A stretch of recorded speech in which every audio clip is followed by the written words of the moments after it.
Hi friends, அஸ்ஸலாமு அலைக்கும். Welcome to my channel.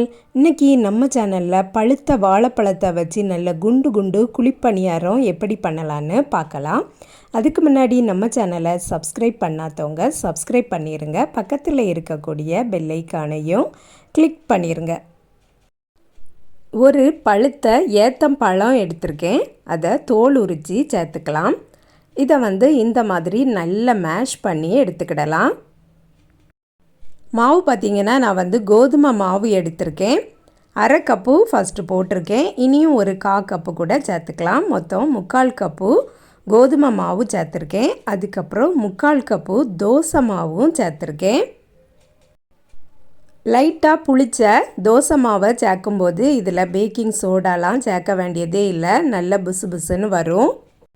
ஸ்வீட்டுக்கு நான் கருப்பட்டியை மெல்ட் பண்ணி எடுத்திருக்கேன். சூடோடி தான் சேர்க்கணும்னு இல்லை, ஆற வச்சு தான் சேர்த்துருக்கேன். வெல்லத்தை விடவும் கருப்பட்டி சேர்க்கும்போது நல்ல ஒரு மணமாட்டு இருக்கும். இப்போது நல்லா மிக்ஸ் பண்ணிக்கிடலாம். கருப்பட்டி மெல்ட் பண்ண பாத்திரத்திலேயே எக்ஸ்ட்ரா தண்ணீரை ஊற்றி அதையும் சேர்த்துருக்கேன். கெட்டியான இட்லி மாவு பதத்துக்கு இந்த மாவு இருக்கணும். கட்டிகள் எதுவும் இல்லாமல் நல்ல மாவை மிக்ஸ் பண்ணிக்கிடணும். நான் இதில் கொஞ்சமாக சுக்குத்தூள் மட்டும் சேர்த்துருக்கேன். ஏலக்காய் தூள் சேர்க்கலை. உங்களுக்கு வேணும் அப்படின்னா ஏலக்காய் தூளை சேர்த்துக்கிடலாம். சுக்குத்தூளை அவாய்ட் பண்ணிக்கிடலாம். அல்லது ரெண்டையுமே கொஞ்சம் கொஞ்சம் சேர்த்துக்கிடலாம். நல்ல ஒரு ஃப்ளேவராக தான் இருக்கும். ஒரு பிஞ்ச் உப்பும் சேர்த்துடலாம். மாவு எல்லாத்தையும் நல்லா கரைச்சி எடுத்தாச்சு. இந்த அளவுக்கு நம்மளுக்கு மாவு வந்திருக்கு. கட்டி கட்டியாக தெரியுது என்னன்னு பார்த்தீங்கன்னா பழம்தான் அப்படி கிடக்கு. அதனால் அது ஒன்றும் பிரச்சனை இல்லை. இனி நான் குழிப்பணியார சட்டியில் எண்ணெய் ஊற்றிருக்கேன். உங்களுக்கு தேவைப்பட்டால் நீங்கள் நெய் வேணும்னா கூட ஊற்றிக்கிடலாம். இனி ஒரு கரண்டியில் மாவை எடுத்து இந்த மாதிரி ஊற்றி விட்டுறலாம்.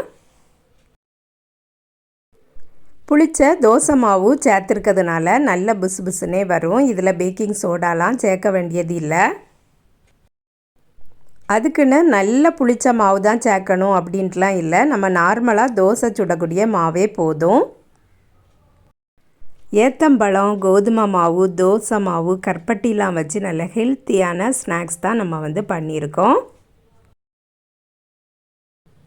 நம்ம ஊற்றுனதை விடவும் நல்ல பொங்கி வந்திருக்கு. அடுப்பை கூட்டி வச்சிட்டோம்னா நல்லா கரிஞ்சு போயிடும். அதனால் நம்ம குறைச்சியே வச்சுக்கலாம். ஒரு கம்பி வச்சு இந்த மாதிரி திருப்பி போட்டுட்டோம்னா அழகாக திரும்பி வந்துடும். எல்லாத்தையுமே இதே மாதிரி திருப்பி போட்டுக்கிடலாம். நல்ல பால் மாதிரி சூப்பராக வந்திருக்கு. நம்ம சேனலில் நிறைய ஸ்வீட்ஸ் ரெசிபி, ஸ்நாக்ஸ் ரெசிபிலாம் போட்டிருக்கோம். பார்க்காதவங்களுக்கு ப்ளேலிஸ்ட்டில் இருக்கும், செக் பண்ணி பார்த்துக்கிடுங்க. 2 பக்கமும் நல்லா குக் ஆனதுக்கு அப்புறமா நம்ம எடுத்துடலாம். சாப்பிடவும் நல்ல டேஸ்டியாகவும் இருக்கும். நல்ல பஞ்சு போலவும் இருக்கும். எல்லா மாவையும் இதே மாதிரி ஊற்றி பொரித்து எடுத்துக்கிடலாம். எண்ணெயும் அந்த அளவுக்கு குடிக்காது. பார்க்கவே சூப்பராக இருக்குது. சின்ன பிள்ளைங்கள்லாம் விரும்பி சாப்பிடுவாங்க. நல்ல சாஃப்டான, டேஸ்டியான, ஹெல்த்தியான குழிப்பணியார ரெசிபி ரெடி ஆகிட்டு நீங்களும் இதே மாதிரியே ட்ரை பண்ணி பாருங்கள் ஃப்ரெண்ட்ஸ். இந்த வீடியோ பிடிச்சிருந்தா லைக் பண்ணுங்கள், ஷேர் பண்ணுங்கள். நம்ம சேனலை இது வரைக்கும் சப்ஸ்கிரைப் பண்ணலைன்னா சப்ஸ்கிரைப் பண்ணிடுங்க. நெக்ஸ்ட் வீடியோவில் வேறு ஒரு ரெசிபியில் சந்திக்கிறேன். அஸ்ஸலாமு அலைக்கும்.